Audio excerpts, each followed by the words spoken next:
Hippogriff Battles of History! Hello and welcome back. Today we're reacting to some more epic rap battles of history. Today we have Theodore Roosevelt versus Winston Churchill.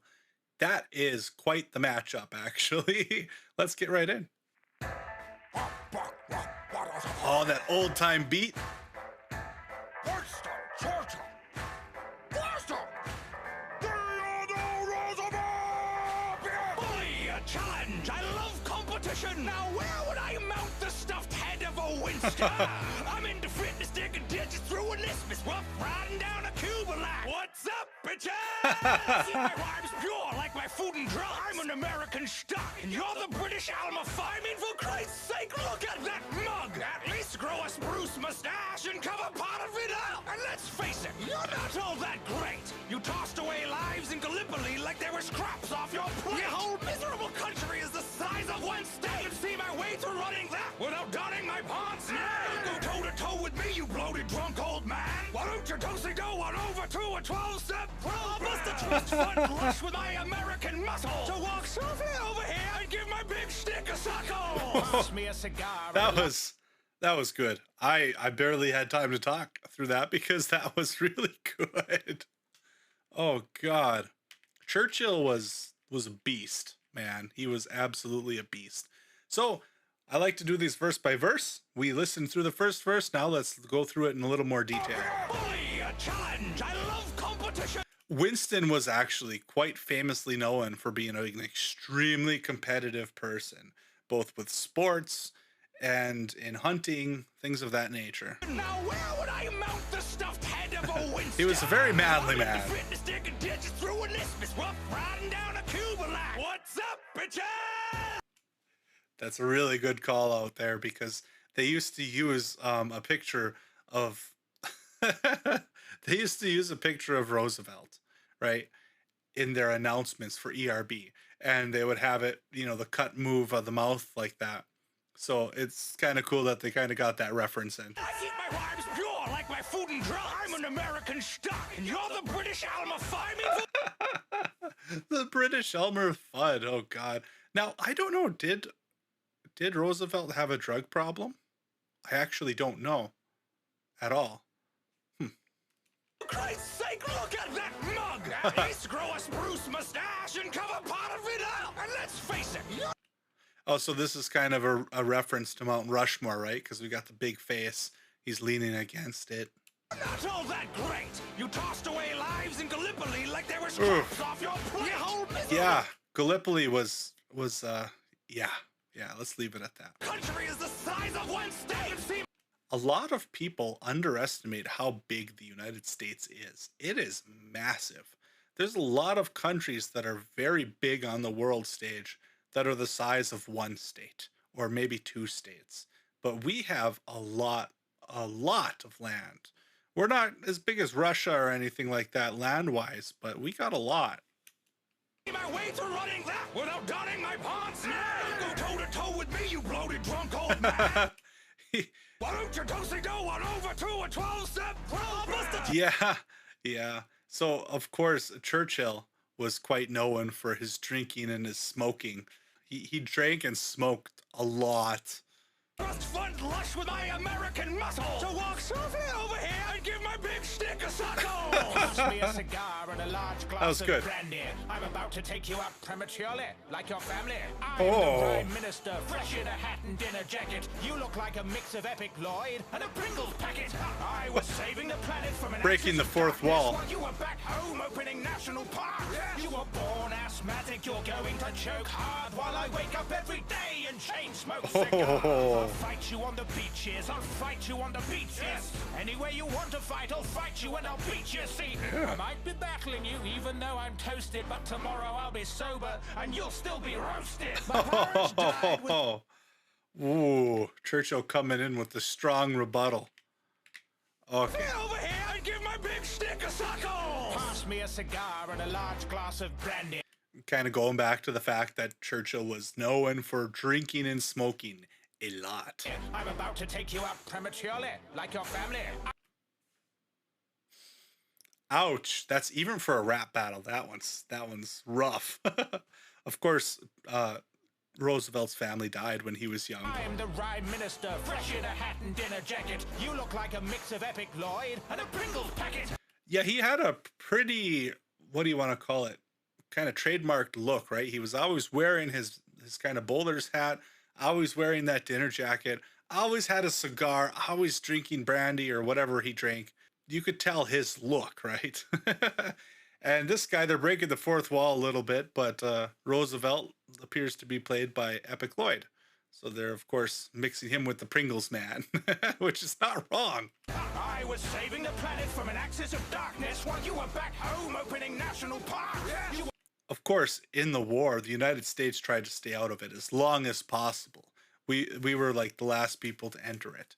And so this is kind of a reference to that, where while he was fighting, Britain was part of the World War and America wasn't at the beginning.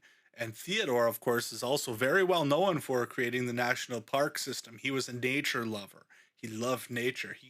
He pioneered the national park systems, and kind of throwing some shade on that because he's building national parks. Well, we're fighting the bad guys, you know? Born asthmatic, you're going to choke hard. That's a good line. Every day and change That's a good line. I'll fight you on the beaches. I'll fight you on the beaches. Any way you want to fight, I'll fight you and I'll beat you. See, I might be battling you even though I'm toasted, but tomorrow I'll be sober and you'll still be roasted. I really like that line.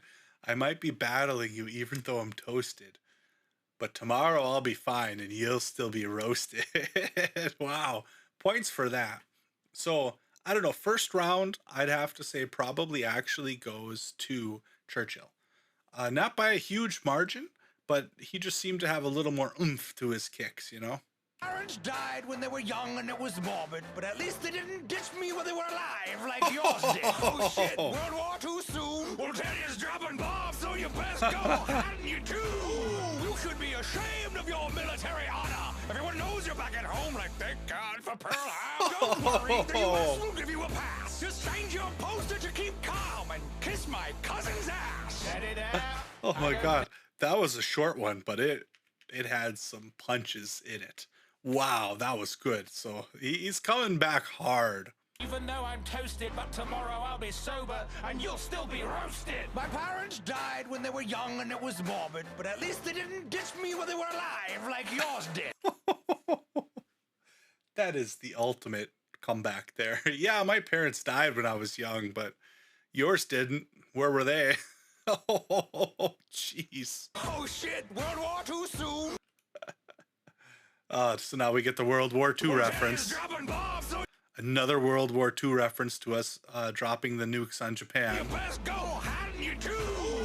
Now, I believe from that, they're probably talking to the televised announcements that, you know, were happening in that time. I don't get how that's a diss, really, but I'm assuming that they're referencing the tube, the television, the telly, as they would call it in Britain. You should be ashamed of your military honor. Everyone knows you're back at home, like thank God for Pearl Harbor. Don't. Oh God, that's good. So Pearl Harbor, of course, was the turning point that brought the U.S. into the war. Japan attacked Pearl Harbor unprovoked, and you know, we retaliated by dropping 2 nuclear bombs on Hiroshima and Nagasaki, and that pretty much led to the end of the war.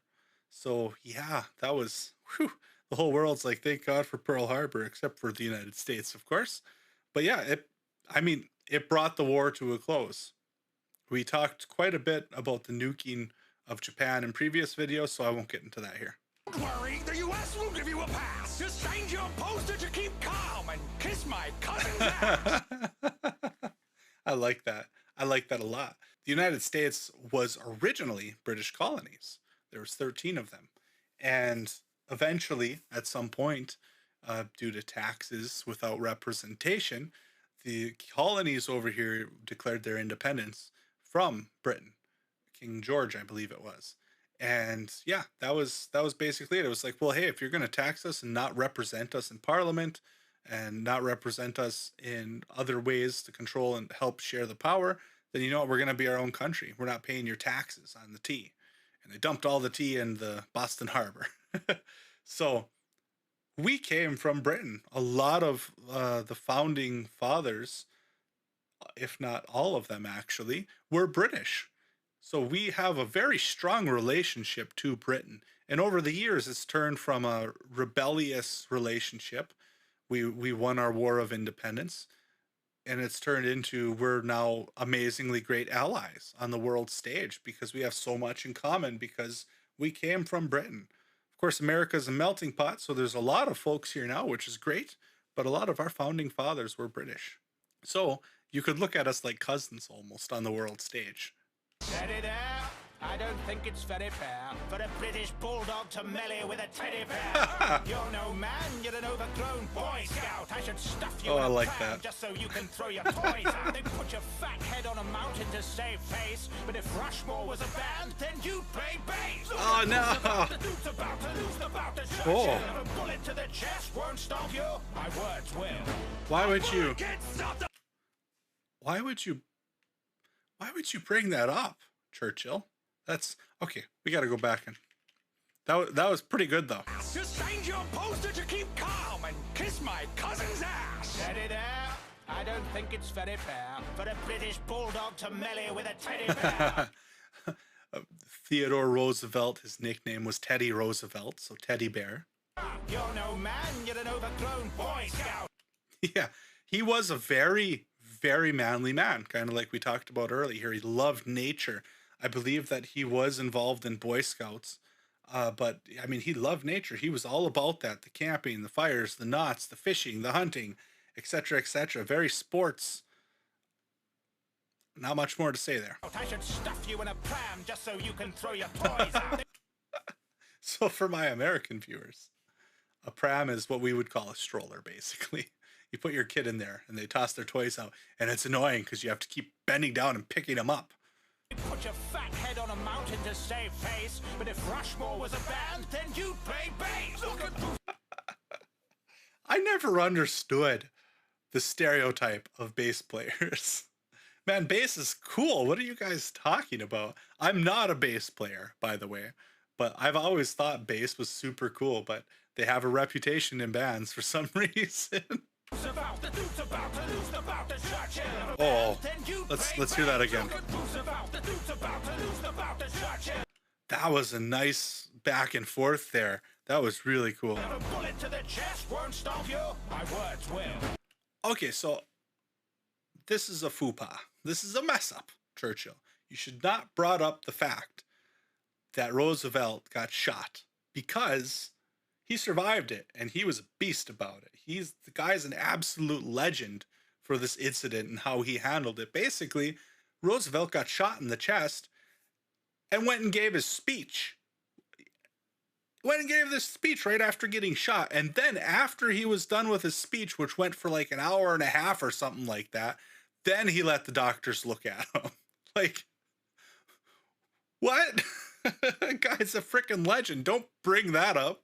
A bullet can't stop the bull moose. TR will give WC the full deuce. Whatever shit you throw at me, I'll just return to sender. I'll battle to the end and I will never surrender. Oh, whoa. That was cool. That was cool, that last little bit. So, let's see. My words will. A bullet can't stop the bull moose. Of course, that was another nickname for him, the bull moose, going back to he got shot in the chest and just kind of didn't give a crap. He gave his speech. He went over on his speech, I believe, and then he let the doctors take a look at him. Guy's an absolute legend. TR will give WC the full deuce. Whatever shit you throw at me, I'll just return to sender. I'll battle to the end and I will never surrender. Oh, Okay, yeah, that was great. That was really good, actually. I really enjoyed this one. I think at the beginning, Churchill had it, but so that was the first verse. But second verse onwards, there was kind of a bit of a back and forth there too that I wouldn't consider a full verse. Roosevelt came back. He came back swinging, and he came swinging hard. I'm gonna have to give this one to Roosevelt.